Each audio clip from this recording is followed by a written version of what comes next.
शरद पवारांचे संपूर्ण कुटुंब अजित पवारांच्या सहयोग निवासस्थानी सुनेत्रा पवारांसोबत शरद पवारांची अर्धा तास चर्चा। दोन्ही पक्षाचा विलीनीकरणाच्या मुद्द्यावर चर्चा झाल्याची सूत्रांची माहिती। शरद पवार, पार्थ पवार आणि जय पवारांमध्ये बारामतीत 1.25 तास चर्चा। स्मारक आणि विलीनीकरणावर चर्चा झाल्याची माहिती।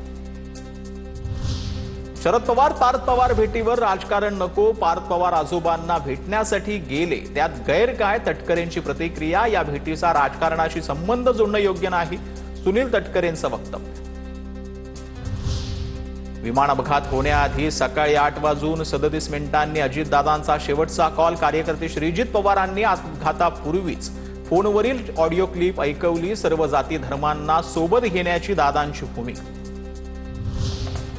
विमानातून कुणीतरी बाहेर पडण्याची धडपड करत होतं, त्या व्यक्तीला वाचवण्यासाठी आम्ही जात असताना स्फोट झाला। सरपंच कल्याण आटोळेंचा दावा। तर अजितदादांच्या विमानात दादांसह 5 जण होते, 6 जण नव्हते, आटोळेंची माहिती। 24 तास उलटूनही अजितदादांच्या अपघाताची माहिती समोर न आल्यानं संशय येणं स्वाभाविक। अजित पवारांच्या अपघातावरून काँग्रेसचा हर्षवर्धन सकपाळ यांची प्रतिक्रिया। अजितदादांच्या अपघाताची पारदर्शक चौकशी होऊन लोकांपर्यंत माहिती पोहोचवली पाहिजे, सकपाळांचं वक्तव्य। राष्ट्रवादीच्या विलीनीकरणाच्या चर्चेत फडणवीस नव्हते, फडणवीसांना विलीनीकरणावर बोलण्याचा अधिकार काय? मला माहित नाही, शरद पवारांचं उत्तर। दादांचा पक्ष हा पटेलांचा नाही, पटेल आणि तटकरेंचे दोन्ही पाय भाजपात। राऊतांची टीका। तर पटेलांनी राजाला पटेल असंच करावं। प्रफुल्ल पटेलांच्या राज ठाकरेंवरील टीकेवरून राऊतांचा टोला। राऊत सातत्यानं वेगळ्या भूमिका घेतात, राऊतांचं डोकं तरी त्यांच्या पक्षात आहे का असा प्रश्न पडतो। पटेलांवरील टीकेनंतर नवनाथ बन यांचं राऊतांना उत्तर। त्या टॉप 9 बातम्या पाहूया। विलीनीकरणाबाबत अजितदादा आमच्याशी काही बोलले नव्हते, आम्हाला एनडीए सोबत राहायचंय। धर्मराव बाबा आत्रामांची प्रतिक्रिया। फक्त निवडणुकीसाठी एकत्र यावं यासाठी दादांचे प्रयत्न सुरू होते, आत्राम यांचं स्पष्टीकरण।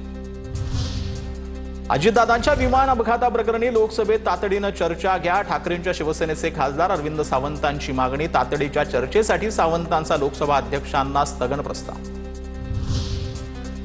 सुनेत्रा पवार उपमुख्यमंत्री झाल्याचा आनंदच, मला शपथविधी सोहळ्यावर भाष्य करायचं नाही, पवारांचं वक्तव्य।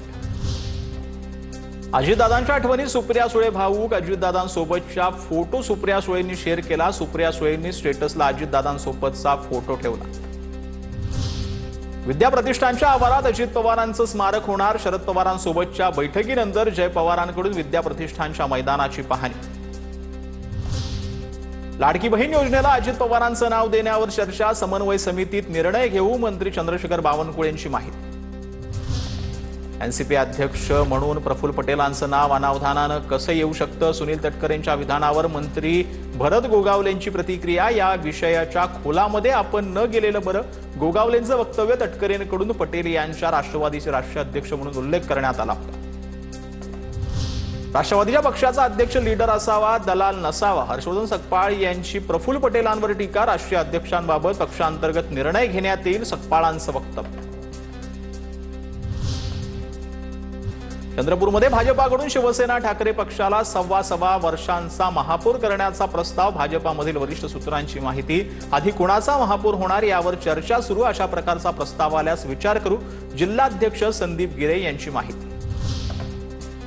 चंद्रपूरमध्ये भाजपासोबत जाण्याचा प्रश्न नाही, एकतर विरोधात बसू अन्यथा काँग्रेससोबत चर्चा करण्याचे पक्षप्रमुखांचे स्थानिक नेत्यांना निर्देश। चंद्रपूरमधील घडामोडींवर संजय राऊत यांची प्रतिक्रिया।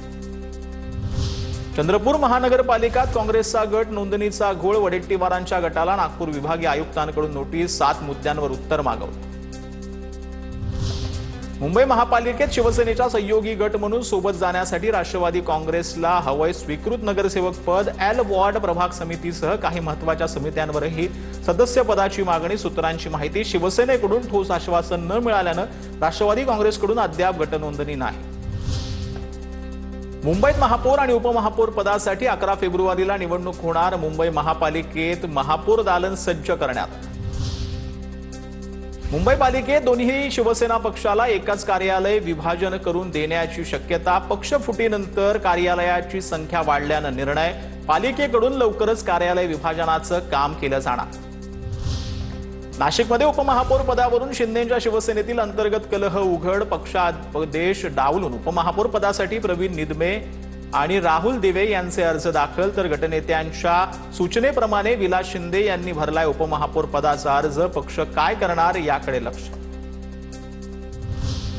सांगली महापालिकेमध्ये भाजप आणि राष्ट्रवादीची युती. भाजपाकडून महापौर पदासाठी धीरज सूर्यवंशी यांचं नाव जाहीर, तर राष्ट्रवादीकडून गजानन मगदूम उपमहापौर पदाचे उमेदवार. 10 फेब्रुवारीला होणार निवडणूक. शिंदेंच्या शिवसेनेला सोबत घेणार असल्याची माहिती. कल्याण डोंबिवलीतील ठाकरेंचे नेते श्रीकांत शिंदेंना भेटले. गटनेते उमेश बोरगावकर, पक्षप्रतोद संकेश भोहिरांकडून स्वागत. बेपत्ता नगरसेवक शिंदेंच्या संपर्कात असल्याचा आरोप, तर भेटीनंतर ठाकरे सेनेत संभ्रम.